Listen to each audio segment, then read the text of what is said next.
Hey folks, how's it going? Welcome to another episode of Teach MA Dude, where I'm going to break down some real kind of ideas that teachers in Massachusetts face on an everyday basis. And I'm going to give you my perspective straight up without any kind of nonsense and let you know how I feel. And so we can have a real discussion about these issues.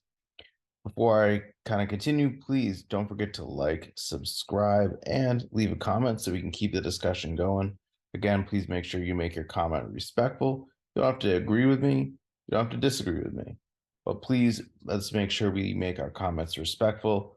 Comment on the issues, not the people. Super duper important. I want it to be an ongoing discussion. Also, please check out my friend Teacher Therapy. I think she's got a really awesome channel. She's been blowing up, and I really love the kind of content she's posting. She's a great interviewer. She's a great kind of person to bring real issues and share her perspective and on everything from behavior to kind of some sensitive issues from a real perspective of someone who's taught in a bunch of different environments. So please give her a like and subscribe to her stuff as well. I think that's great. All right, so today's concept that we're going to talk about is a loaded one, a little bit controversial.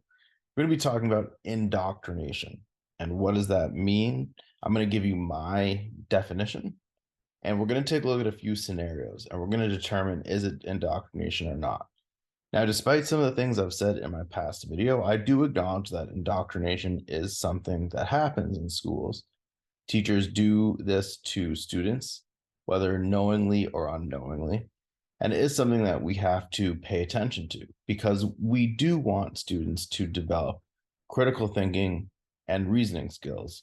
And we want them to do so on their own. We want them to develop their own perspectives. We obviously want them to be respectful and kind towards one another, but we also want them to be able to approach uncomfortable conversations and ideas. And we want them to be able to negotiate with one another and come out of it, maybe not agreeing, but maybe at least agreeing to disagree and agreeing that it's important to be able to interface with people who have differing opinions than you. And sometimes, unfortunately, teachers will impose their beliefs on students and create a situation where it might not be comfortable or welcome for people to disagree with them. And that's kind of something I more take issue with. Again, I understand that people might not agree with me on everything, but again, I definitely encourage you to try to watch the video before you form some of those opinions. Because I think a lot of times people will say things or make assumptions about things I'm saying and not see that we actually really do agree on a lot, as well as disagree. All right, so without further ado, let's go ahead and jump on into it. Okay, so first, I just want to make sure we all get on the same page. And to do that, I just want to highlight four important things. First of all, I want to highlight that everyone is allowed to have an opinion. Students can have an opinions, teachers can have opinions. Everyone's allowed to have an opinion. We have to accept that people are allowed to think how they want to think, and we shouldn't be trying to change people's thoughts. Okay, that's important. I hope we all agree on this. Also, I want to just clarify teachers are allowed to have their own personal opinions outside of work, especially when they don't share those opinions with students. But we also have to understand that teachers do play an important role in forming the minds of the students they teach. And so sometimes when teachers step outside of strictly teaching, they can risk imposing their beliefs on their students. That is a risk, and that's something we have to acknowledge and address, and that's important. I'm not going to sit here and say that these kind of indoctrination doesn't happen, but I also think that there are things that we all do agree on. And these hopefully four things are things we can agree on to kind of underpin this conversation. So for me, indoctrination is the practice of imposing on students a belief or a set of beliefs held by the teacher and not aligned to the curriculum that's being taught or norms of the school. And it's presented in a way that a reasonable individual would interpret as fact as opposed to opinion, without an opportunity for objective self-realization or critical examination of multiple viewpoints, and in a way that students feel required to be a part of the discussion or activity or whatever it is that gives rise to how these beliefs are transferred. And it's also important to note that viewpoints that oppose the teachers are either suggested as unwelcome, discounted wholesale, so kind of like shot down, or kind of not permitted outright as part of the culture or expectation. And it's also important, lastly, with those holding those opposing opinions are going to be somehow reduced in status or outcast from the classroom community. So in some way, those individuals are going to be made to feel unwelcome. They might be treated differently as a result because they have those opposing viewpoints. So I have intentionally had a very kind of specific definition of indoctrination because I think it needs to be specific. Because there are times when teachers share their opinion, and I think that they might be simply stating how they feel about something, but they also allow opposing viewpoints. They say if a student doesn't agree with them, they engage them in a conversation. They allow students to share differing opinions. And hey, as adults, we're people too. We have the ability to model shifting our viewpoint based on things that students bring to light. So as long as we create an amicable conversation and we allow all those differing viewpoints in, that's really important. And that's something we want to model for students, is that we're not going to always agree as people, but as long as we come in a rational way and we try to see each other's point of view, again, even if we don't agree, it's important that we model that again, and we have those key conversations. So to recap, here's the elements of indoctrination. So the beliefs have to be imposed on the students by the teacher. The beliefs are not grounded in curriculum or school-wide or district norms. They're imposed on students in a way that meets all of these conditions, presented as implicitly or explicitly factual, not realized by students through their own objective exploration, not accompanied by an examination of multiple viewpoints, and mandatory, or the student feels they'd be ostracized for not partaking. So you can't just say, hey, if you're not comfortable watching this video, you can go to the library instead, because students aren't going to feel comfortable being that one person who's like just going to the library when everyone else is doing a discussion or an activity. So it's got to either be explicitly or feel mandatory. And then opposing viewpoints are responded to in one of these ways. So one of these three things: either they're implicitly or explicitly stated as unwelcome, discounted simply for being opposing, or not allowed as a matter of class culture or expectation. So at least one of those three. And then finally, individuals holding opposing viewpoints is or are, depending on if it's one or more people, reduced in status either explicitly or implicitly compared to other students. So that is, the students who agree are somehow treated in a different way or more favorably with the teacher than those who disagree. Okay, so these are my elements. This is what it means to me to be indoctrinating, and we're going to actually look at some scenarios where we're going to determine, is this indoctrination or is it not?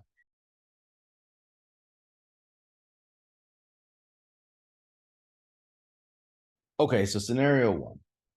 Every day the school stands up and recites the Pledge of Allegiance. Mr. Jones, a chemistry teacher, makes it a point to intentionally sit in his chair when asked to stand as part of the announcement. So let's please stand for Pledge of Allegiance, and he's going to stay in his chair. When a student finally asks why Mr. Jones ignores the pledge, he responds that he will not salute the flag of a country that systemically targets people of color. When asked for clarification, Mr. Jones lists some examples of recent events, such as Breonna Taylor or George Floyd, or etc., and suggests that students who don't do so are ill-informed of struggles people of color face. So in other words, if students aren't kind of tapping in to these events and making themselves aware of these events and kind of reflecting on how these events are kind of like talking about the systemic racism in America, they're not informed of the struggles people of color face. So take a minute and think, is this an example of indoctrination or not?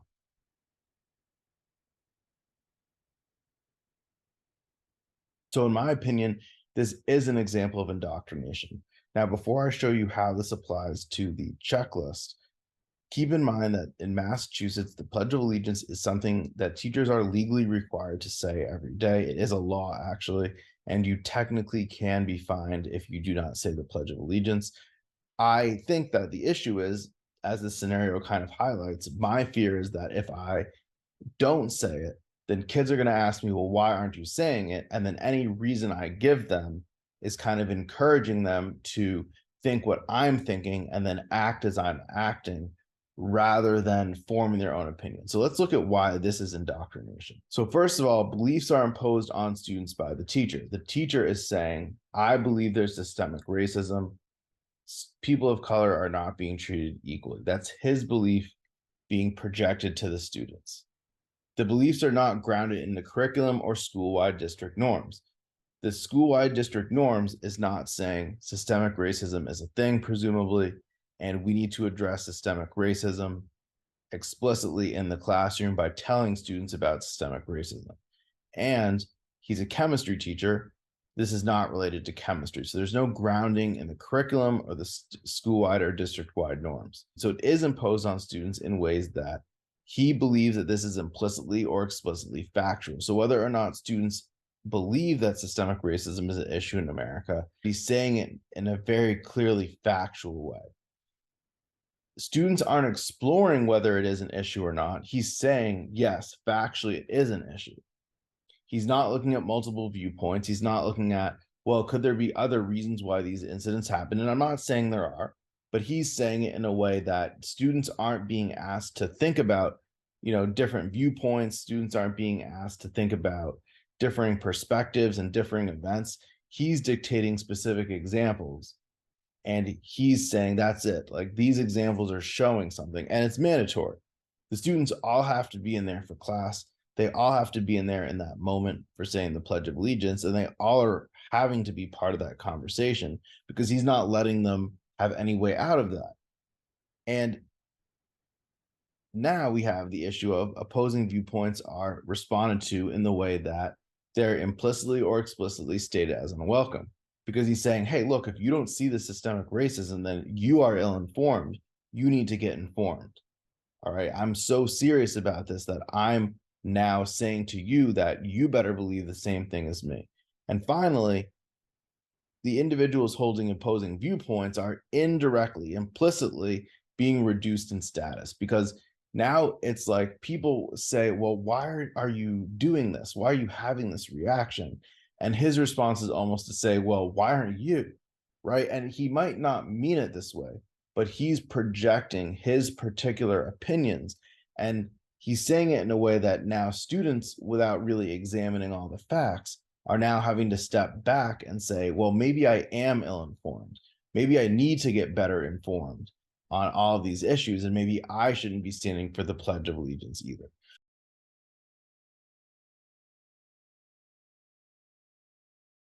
Okay, scenario 2. And this is one that I'm going to talk about specifically because of kind of reactions to my other videos. This is important. So Jasmine is a biological female student who wants to identify as a male student.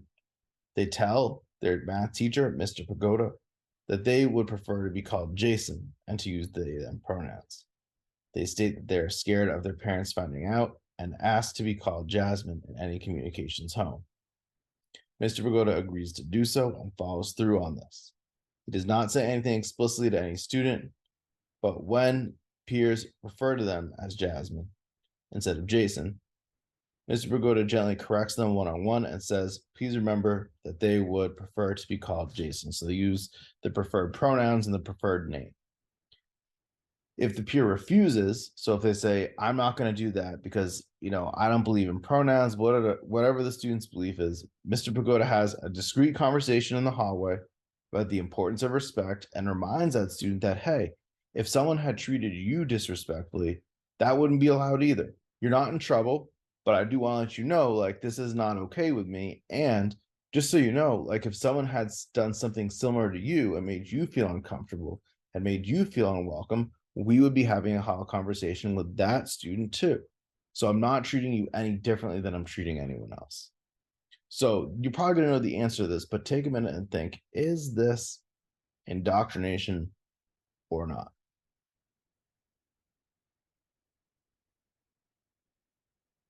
So you can probably guess this was not indoctrination. And this is why I believe it is not.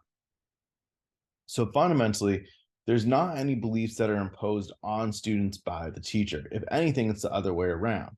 The student would like to tell the teacher that they would like to be called by a different name and pronouns than they were maybe born with.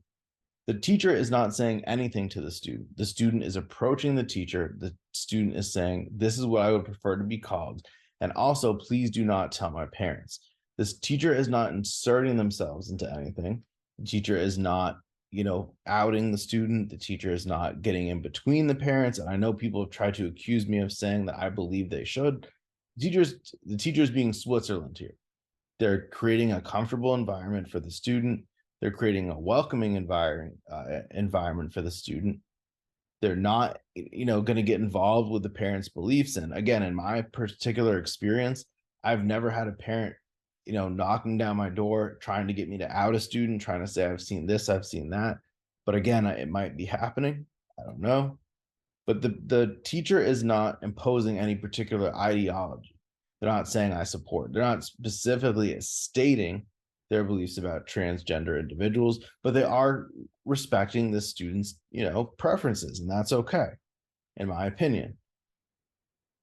It is not true that the beliefs are not grounded in curriculum or school-wide district norms, because likely, if you're in Massachusetts, it is a district norm, because throughout the state, you want to teach people of different backgrounds and cultures and identities. That is an important part of the Massachusetts teacher framework.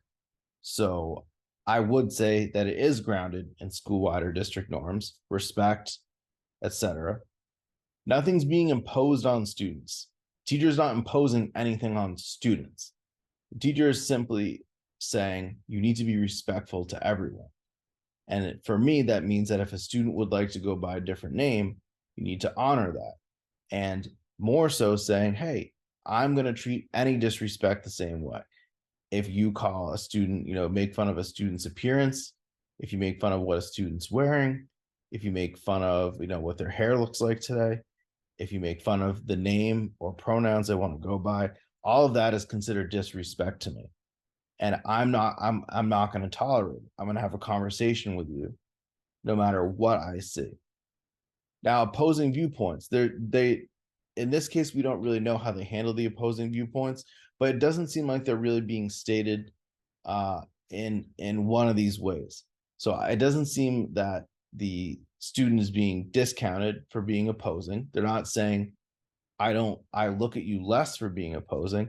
They're not saying that, you're not allowed to have opposing viewpoints, but they're saying you need to be respectful towards other people.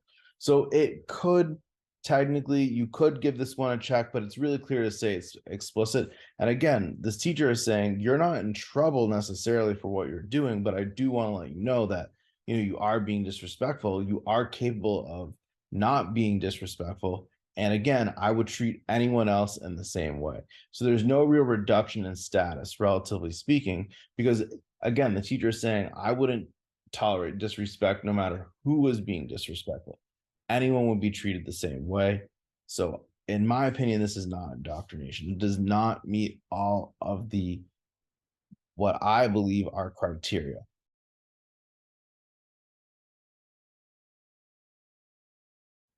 All right, scenario number 3. Mr. Morrison is a music teacher and is lesbian. Okay, so she has a wife. She knows that students might not have the most positive views of LGBTQ plus people. So she makes it a point to regularly discuss her wife and things they do in a way to normalize being lesbian, being LGBTQ. One day, a student asks, why is she talking about her wife so often? So they don't hear other teachers doing the same. So they don't hear other teachers talking about their spouses very often. So it's like, why are you talking about yours so often? Ms. Morrison responds, hey, if you don't like hearing about my wife, you don't have to listen. Ms. Morrison calls on students who share these sentiments less often. So if they're asking, why are you saying this so often? Those students aren't getting called on as much. And they're sometimes going to email home when a student expresses discomfort at her sharing these stories.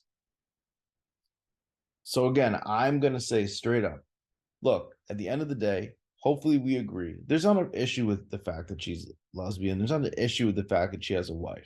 That's not an issue to me. right? Everyone's allowed to love who they want to love. It's okay to have a partner that's the same gender as you. I'm not trying to get at that in this scenario. I'm trying to get at how does she interact with students and what her mindset is towards her interaction with students.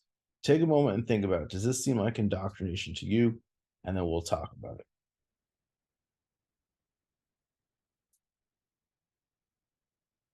So, in my opinion, this is indoctrination. One, there is a clear belief that's imposed on the students by the teacher.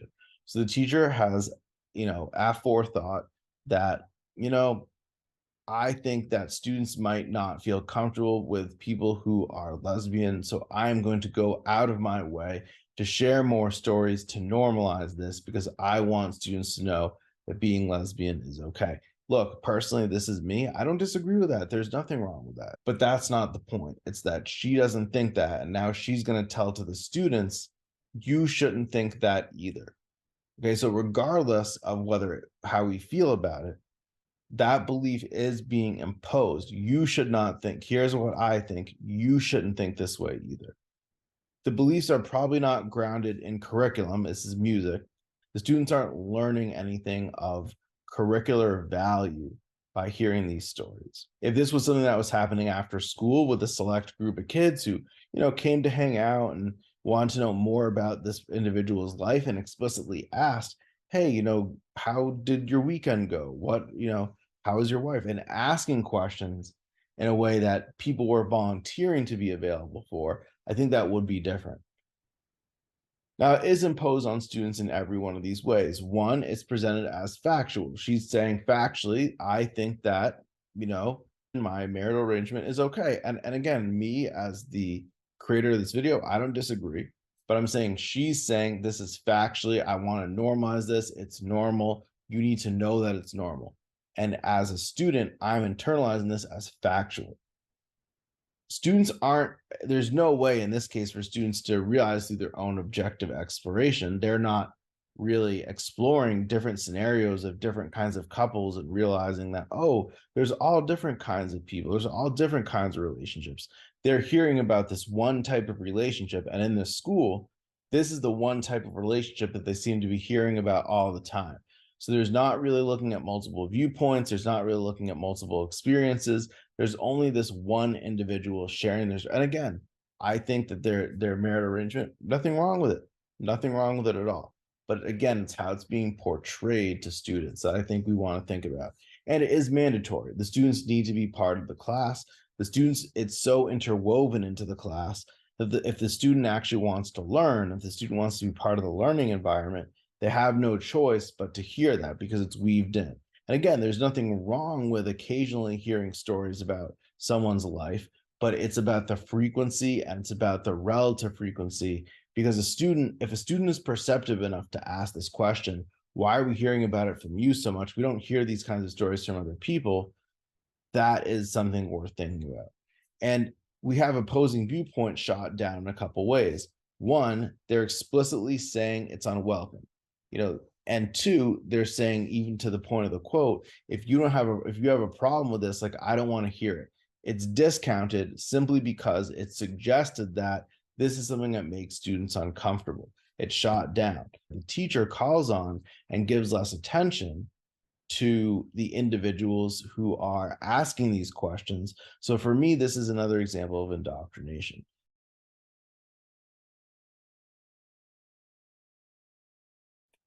All right. Scenario number 4. Mr. Alvarez is the principal of the school. He wants to cherish the backgrounds of many cultures of the school. He decides to host a student-run fair during the school day that students are going to attend in place of their class. So maybe like in place of their history class. During the fair, students who are role models in the school community talk to their peers about some of the misconceptions and misunderstandings around their culture. After the fair, teachers lead students in a conversation about what they learned, during which the students self-identify that they might be harboring implicit biases towards people who look differently from them. So my question for you is indoctrination or is it not?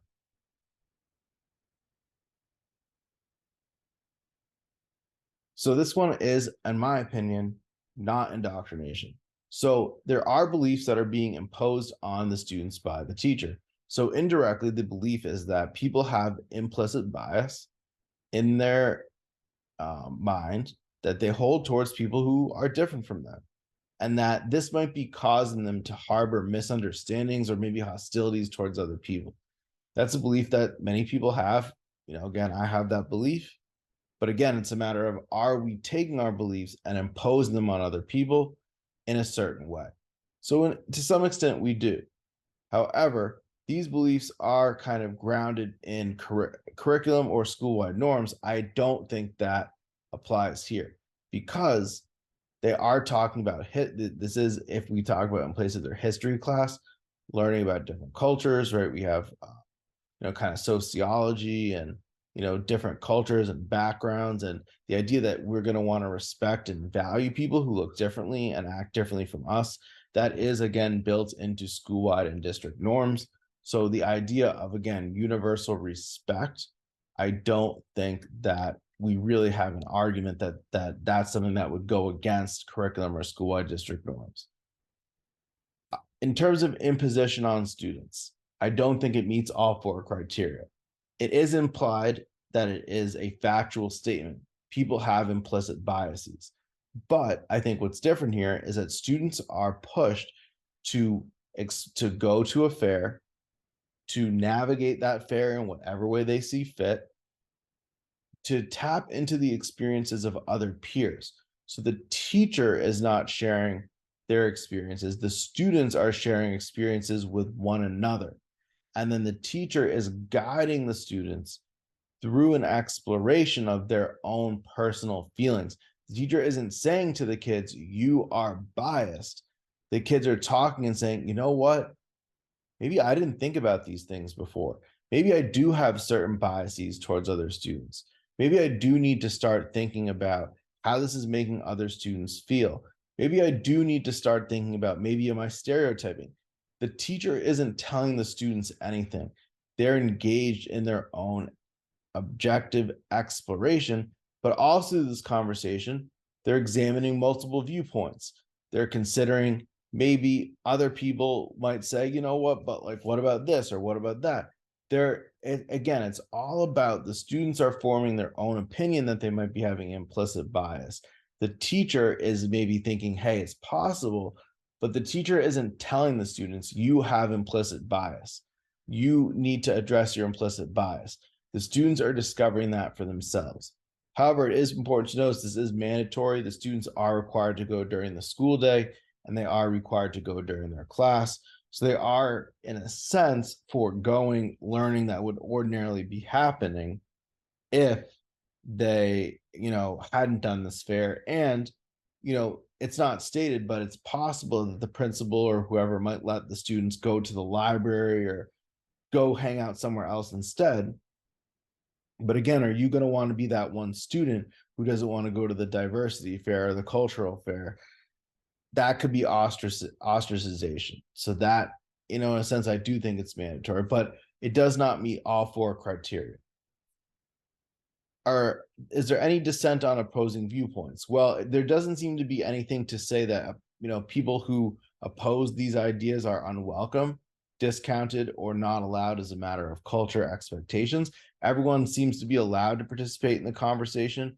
Everyone seems allowed to be sharing their differing views. So I don't think that applies. And I don't think anyone's reduced in status. I think everyone seems to be welcome at this fair. I think everyone seems to be welcome to share their opinions. And it doesn't really seem like disagreement is looked down negatively. So overall, I would say, in my opinion, this is not indoctrination. This is a great example of not indoctrination, because while a teacher or teachers or individuals might have specific views, they're having the students, reflect on themselves.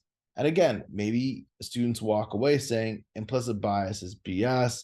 I don't have implicit bias. This is a bunch of nonsense. No one's telling them they can't think that, but they're just presenting them with facts and they're letting them engage in conversation. So this is, I think, a very important example. Again, not indoctrination.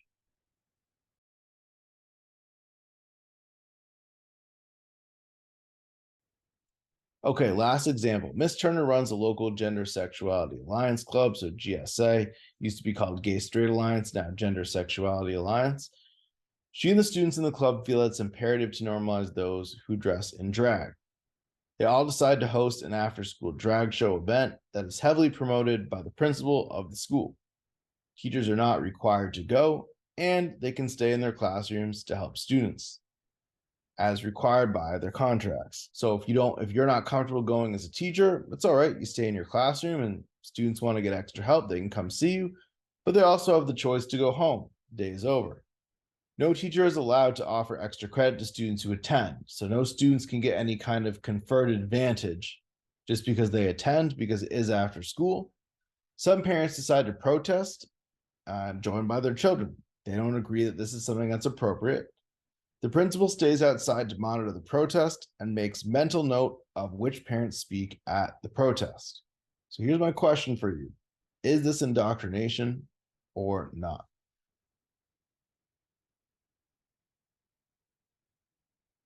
So my answer to this one is actually, it kind of depends. So there are elements that I am concerned about, and there are elements that I'm not concerned about. And there's something we've got to look at here. So first of all, the beliefs are imposed by students on students by a teacher. There are teachers and leaders who believe that drag shows are something that should be normalized, and we need to do something about it. That's not something that's explicitly grounded in curriculum or school-wide district norms. There's nothing that says that people should be able to dress in drag and come to school as adults and interact with children. That's not something that's part of school-wide district norms. That is not, and we know this because it's not something that happens every day. It is not something considered normal. It's considered extraordinary by virtue of the fact that there's a whole event around it. It is now how it's imposed on students. This is where I start to have some kind of questions. So the issue is that it is presented by having this event as it is factual that this is something that needs to be normalized. Students aren't having an objective exploration, and they're not accompanied by an examination of multiple facts. We're having this event, we're making it available, you can go to it. Now, it's not mandatory, but what I wonder is, because that principle is out there, and this is where the two question marks come into play, is the principal making note of this? Are they going to know who's attending?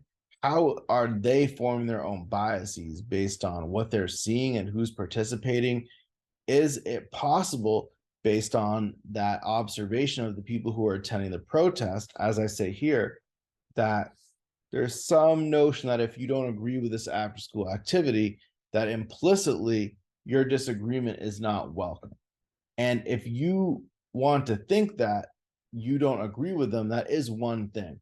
But I really question, why is that principal attending and looking at what's going on? Like, why don't they have other people monitoring that protest? Why don't they trust that that protest will be peaceful? They don't really have any, reason to think it won't be.